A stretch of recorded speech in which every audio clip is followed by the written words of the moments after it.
à tous et bienvenue dans ce nouveau podcast de Femmes à part, podcast dans lequel aujourd'hui nous allons parler des mères au foyer. Alors pourquoi cette thématique? Tout simplement parce que nous sommes au mois de mars et la thématique de ce mois-ci ce sont les sacrifices et les épreuves puisque nous sommes en plein mois du carême pour les catholiques et donc c'est un temps de pénitence, de sacrifice, de souffrance aussi, choisi on va dire, pas sadomaso mais choisi, voilà, offrir des sacrifices pour le bon Dieu et pour expier nos péchés et essayer de nous détacher un petit peu de notre volonté propre, de notre corps, de nos passions et essayer de nous élever vers le ciel.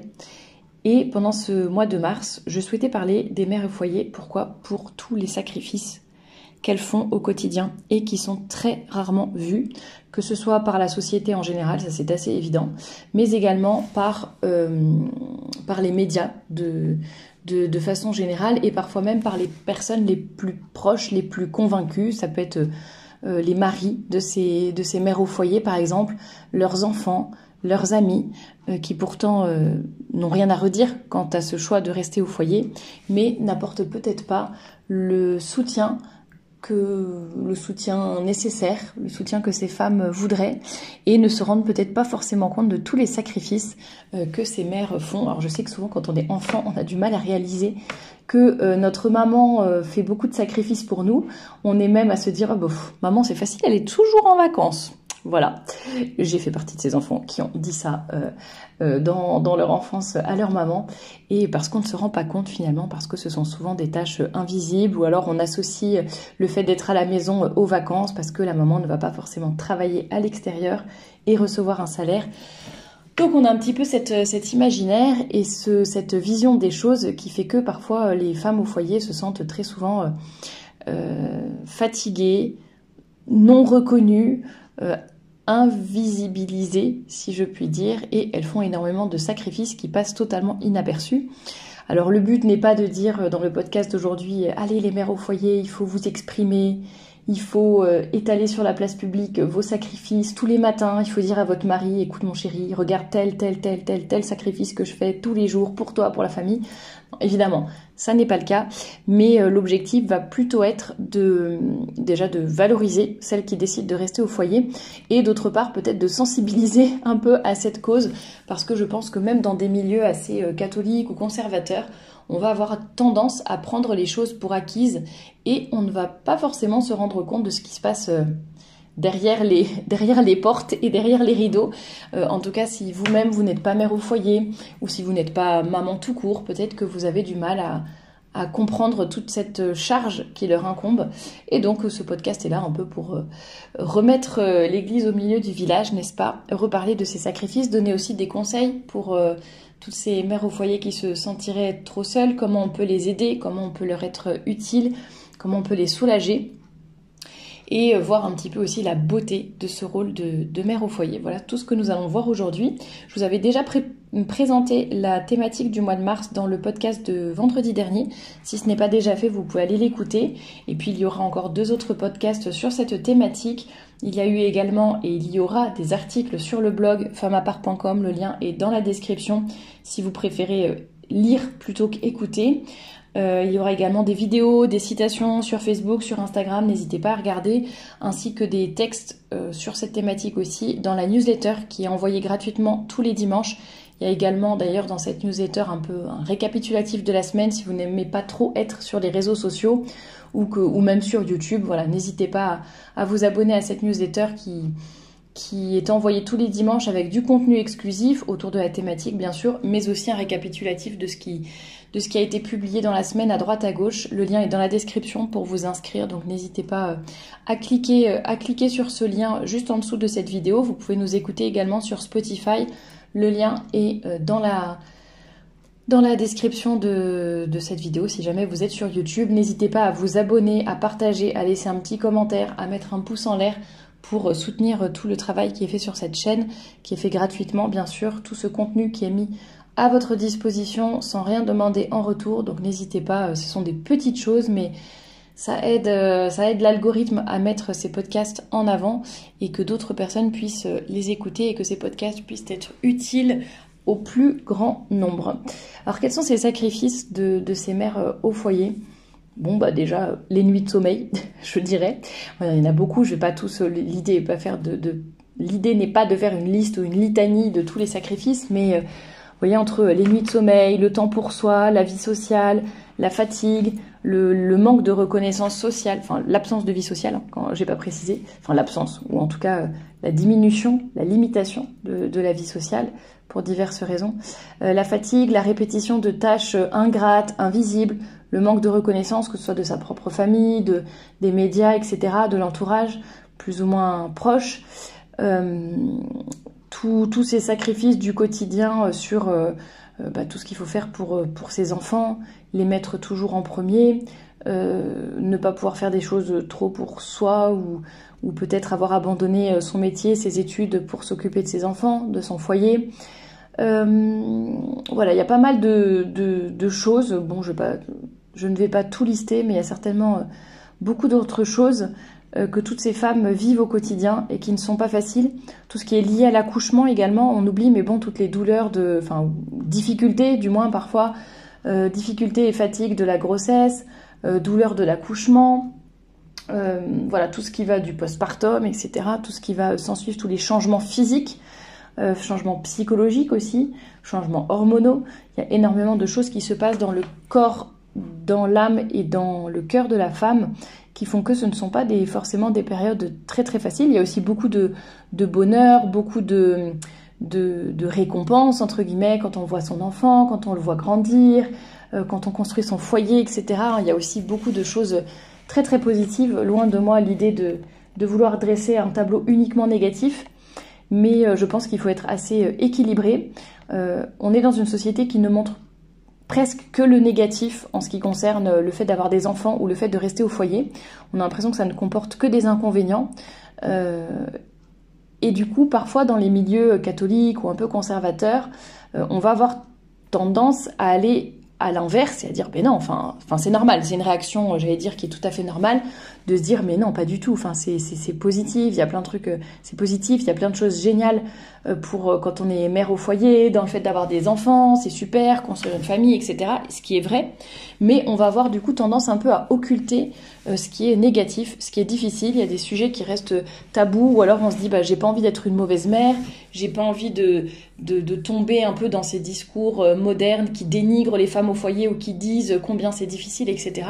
Et puis on peut avoir il y a tellement de choses qui sont critiquées autour de la famille, de la maternité, des enfants, le regret d'avoir des enfants, plein de choses comme ça qui font que je pense que pas mal de femmes culpabilisent ou se disent non, j'ai pas le droit de penser ça. J'ai pas le droit de trouver que le postpartum c'est difficile. J'ai pas le droit de trouver que j'ai du mal à créer un lien avec mon enfant, que c'est compliqué, etc. Parce qu'on ne veut pas tomber un peu dans toutes ces choses qui sont dites par les médias, qui ne sont pas forcément fausses. D'ailleurs, il y a beaucoup de sujets. Enfin, les médias ont attiré l'attention, et les féministes aussi, sur beaucoup de sujets qui étaient peut-être un peu trop tabous ou un peu trop cachés. Mais ils le font comme d'habitude à l'extrême en ne montrant que le négatif, comme s'il n'y avait rien d'autre qui existait de positif par rapport au fait d'avoir des enfants, une famille ou au fait de rester au foyer. Donc c'est là qu'il faut vraiment garder un équilibre, mais je pense qu'il faut savoir dire les choses, les belles choses et les choses plus difficiles également. Et quand on est mère au foyer, c'est pas tous les jours facile, d'autant plus que quand les choses que l'on fait sont un peu ingrates, répétitives, pas forcément très intéressantes, laver, nettoyer, repasser, faire des repas, etc. Et puis ça revient tous les jours, tout le temps. Ce sont des choses invisibles. C'est-à-dire, si vous les faites, personne ne va rien dire. Si vous les faites pas, la maison est sale, on n'a pas à manger. Et là, les gens vont remarquer. Mais par contre, quand vous le faites tous les jours, il n'y a pas un compliment ou très rarement des compliments. C'est un peu évident, c'est normal. C'est maman qui fait. Et puis c'est heureusement et évidemment, heureusement que maman fait ça. Et en fait, c'est normal. Et du coup, on ne va même pas penser on va avoir un peu cet état d'esprit peut-être c'est normal qu'elle le fasse, c'est son boulot quoi. Et pas assez reconnaissant et pas assez de se dire oui mais pour papa aussi c'est normal qu'il aille d'accord, c'est sa responsabilité d'aller travailler pour gagner d'argent, etc., nourrir sa famille. Pour autant, est-ce que ça veut dire que oulala, attends, c'est sa responsabilité, donc on ne va pas l'aider, on ne va pas le soutenir, on ne va pas lui faire de compliments ni quoi que ce soit. Après tout, c'est sa responsabilité. Bien non, c'est pas comme ça que ça se passe dans la vie, évidemment. Donc, essayons de prendre conscience de toutes ces choses-là, de toutes les choses peut-être difficiles que vivent certaines femmes au foyer, d'autant plus qu'elles sont tellement mal vues dans la société que elles se retrouvent assez souvent confrontées à des personnes ou que ce soit dans la rue ou dans les médias ou autres, des personnes qui vont un peu mépriser ce qu'elles font, qui vont les prendre pour des femmes entretenues, paresseuses, etc.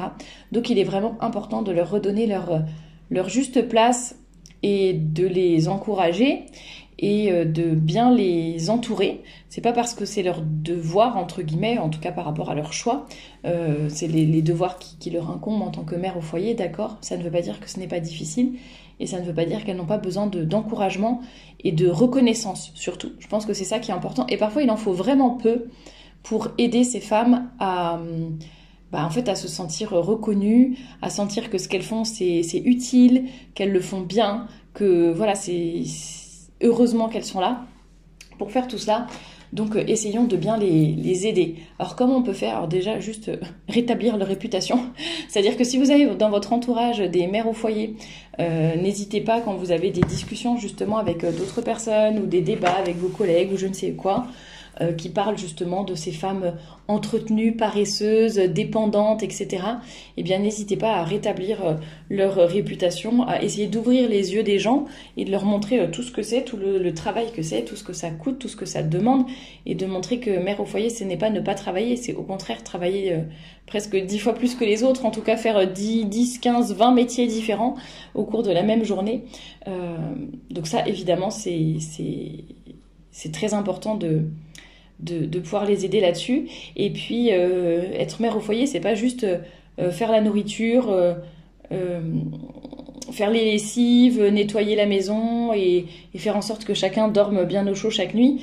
Non, c'est aussi éduquer les enfants, les faire grandir, répondre à leurs questions, découvrir aussi leur tempérament, leurs forces, leurs faiblesses pour les aider à grandir et être de bons chrétiens, faire des citoyens de demain, entre guillemets, qui auront, et les chrétiens surtout, qui auront une bonne morale, qui vont construire, ils vont participer à la construction du monde, ce sont les générations futures.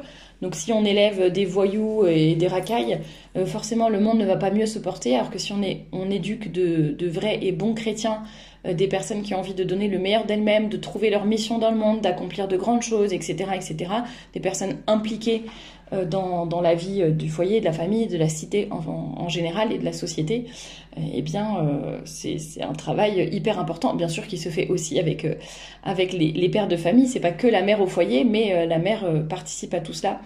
Donc évidemment, c'est hyper important. Si vous en avez la possibilité, pourquoi pas dans les moments les plus difficiles, que ce soit pendant la grossesse, après l'accouchement, pourquoi pas aider ces femmes en gardant leurs enfants, de temps en temps dire allez, je t'en emmène un, je le prends avec moi, et puis 1 ou 2 enfants en plus pour, je dis n'importe quoi, aller jouer au parc, ou les garder sur place. Vas-y, va faire tes courses tranquillement pour une fois, ou va te faire un massage ou je ne sais quoi, et moi je garde tes enfants à la maison. Pour nous, c'est juste un après-midi ou quelques heures par-ci par-là, ou avoir un enfant de plus à la maison.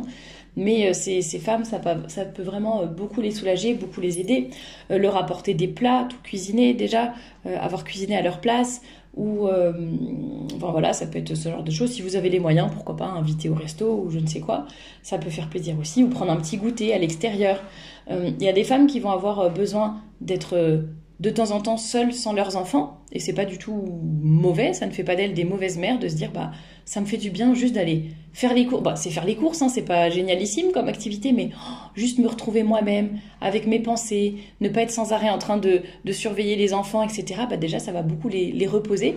Donc il y en a au contraire, elles auront besoin de rester chez elles dans le calme pour avancer. D'autres, ça sera pas faire leurs tâches sans enfants à côté, ça sera vraiment se changer les idées et aller faire vraiment quelque chose pour elles, quoi, qui leur fait du bien, un petit soin, du shopping ou je ne sais quoi.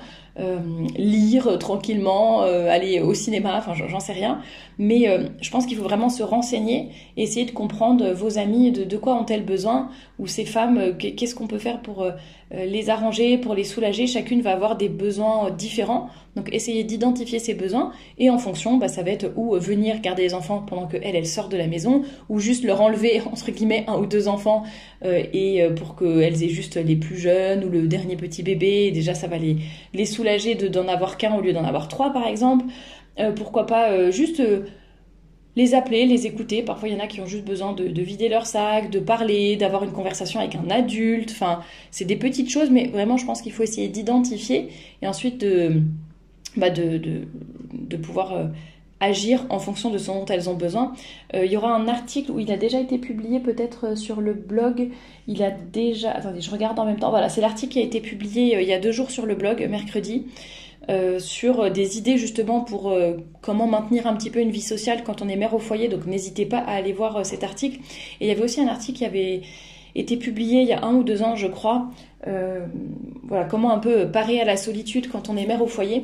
Il y en a qui parlaient par exemple des repassages partis et de dire voilà, on se retrouve chez l'une ou chez l'autre, on apporte toute notre planche à repasser, nos vêtements à repasser, et puis en fait on est toutes les 3 dans la même pièce en train de faire du repassage et de papoter en même temps. Voilà, ça nous fait avancer sur nos tâches ménagères et en même temps passer un bon moment entre copines à parler et tout. Bon, ça reste une tâche ménagère qui est pas forcément très drôle, enfin ça dépend qui aime le repassage ou pas, mais c'est vrai que ça peut être sympa de faire ce genre de choses parce que c'est ça aussi la difficulté, c'est que parfois on a tellement de choses à faire que c'est compliqué de se dire je vais voir une copine ou je vais en appeler une autre. Là ça permet de faire un peu avancer sur son devoir d'état et en même temps pouvoir être avec des amis ou pareil sortir en même temps au parc, organiser des balades ensemble, etc. Ça peut aussi aider à vraiment... on s'entraide, on se tient compagnie, on se soulage les unes et les autres. Et en même temps, les enfants sont en train de jouer, de s'aérer, de se dépenser, etc. Donc c'est bien aussi. N'hésitez pas, alors là je parle peut-être plutôt pour les hommes, mais et pour les enfants, si vous êtes déjà un peu grand, d'en fait savoir aussi complimenter, rendre service déjà à votre maman ou à votre épouse pour la soulager, et puis savoir vraiment... alors, c'est pas la peine à chaque fois qu'elle change une couche de dire vraiment merci ma chérie, j'apprécie que t'aies changé la couche de notre enfant, c'est un peu ingrat comme tâche, mais vraiment merci de le faire. Bon, ça c'est peut-être pas la peine de le faire, mais je sais pas, une fois de temps en temps de dire à votre épouse que vraiment vous savez combien c'est précieux de l'avoir, combien c'est précieux à vos yeux qu'elle fasse tout ça, que vous savez que c'est pas forcément facile pour elle, mais qu'elle sache que vraiment pour vous c'est un grand soulagement, c'est un bonheur, c'est c'est réconfortant d'arriver dans une maison qui est propre, avec des enfants qui sont bien habillés, qui sont propres aussi, qui ont mangé, d'avoir un bon petit plat qui vous attend, etc. Avoir vraiment de la reconnaissance sans être dans l'exagération ou dans la superficialité, mais vraiment montrer que vous savez ce que c'est et que vous êtes vraiment reconnaissant pour cela. Et savoir faire des compliments tout simplement. Si parfois vous pouvez la soulager sur telle ou telle chose, pourquoi pas, si vous avez les moyens, dire écoute ma chérie, demain on commande des pizzas ou on va dans un restaurant parce que c'est dimanche, comme ça tu pourras vraiment te reposer et ça te fera un jour où tu ne fais pas les repas. Nous je sais que souvent le dimanche soir c'était on mangeait des petites tartines du pain, du fromage, de la charcuterie. Et comme ça, chacun fait son truc. C'est papa qui va acheter à la fromagerie ou chez le charcutier ou je ne sais quoi. Et un jour où maman n'avait rien à faire quand on était petit et qui était un repas quoi. Bon, c'est un repas dans la semaine, mais vous voyez, c'est des petites habitudes parfois comme ça, ou se dire que le samedi c'est les enfants qui font tel et tel tour de ménage ou je ne sais quoi pour qu'il y ait un jour où la maman est soulagée par exemple. Ça peut être pas mal de choses. Et puis ce qui est important aussi, c'est d'apprendre aux petits d'être tout petits, adapté à leur âge bien sûr, mais à aider leur maman en fonction, vider le lave-vaisselle, mettre le couvert, passer un petit coup de balai. Alors ça sera pas toujours très bien fait et c'est sûr que ça prend un peu plus de temps que si on le fait soi-même, mais ça peut être bien d'apprendre aux enfants dès tout petits déjà à participer, à rendre service. Et même quand ils sont plus grands, essayer de spontanément aider la maman et pouvoir aussi l'encourager, la complimenter, etc. Parce qu'après, c'est des choses, on s'habitue, on est habitué à mettre les pieds sous la table et à ce que le repas soit fait, à ce que le frigo soit rempli, à ce que la maison soit propre. Comme je le disais au début du podcast, ce sont des tâches ingrates parce que quand elles sont faites, personne ne le remarque. Et on le remarque que quand c'est pas fait, que quand il manque quelque chose, ou que quand maman n'est pas là, là on se dit « Ah oui, quand même, il y a tout ça que maman fait. Je sais pas, maman est partie en week-end chez quelqu'un, on se retrouve seul à la maison. Ah oui, en fait... Finalement, maman fait pas mal de choses dans la maison. Donc voilà, essayons de ne pas en arriver là pour remarquer tout ce que font ces mères au foyer. Si si vous êtes célibataire ou que vous êtes en études par exemple, vous êtes un peu plus jeune, donc vous avez le temps, n'hésitez pas aussi à pouvoir rendre service à droite à gauche. Alors parfois ça peut être contre un petit peu d'argent, un peu comme une jeune fille au père, faire du babysitting, quelques heures par-ci par-là. Ça peut être juste aussi, en tant qu'ami, rendre service à droite à gauche. Nous, ça sera peut-être 2 heures de notre temps, et ces mamans, ça va beaucoup les soulager. Donc n'hésitons pas, ou alors faire un peu de cuisine, leur apporter un gâteau. Il y a vraiment plein de façons de faire, mais ce que je vous invite à faire vraiment, c'est d'essayer d'identifier qu'est-ce qui va être adapté pour chaque personne. Je vous dis, il y en a qui ont besoin d'avoir des conversations avec des adultes. Il y en a qui vont avoir besoin juste d'être au calme pendant 2 heures sans les enfants. D'autres, ça va être, avoir des soins, etc. Enfin, plus ce côté physique, quoi, être soulagé, avoir des massages et tout. D'autres, ça va être, je sais pas, vraiment essayer de vous renseigner et de savoir pour faire faire le bon pas et la bonne chose qui va vraiment aider et soulager ces mamans. Et puis je voulais terminer aussi en vous mettant des citations. Une citation notamment de Monseigneur Fulton Sheen qu'il a extraite de son livre Marié devant Dieu.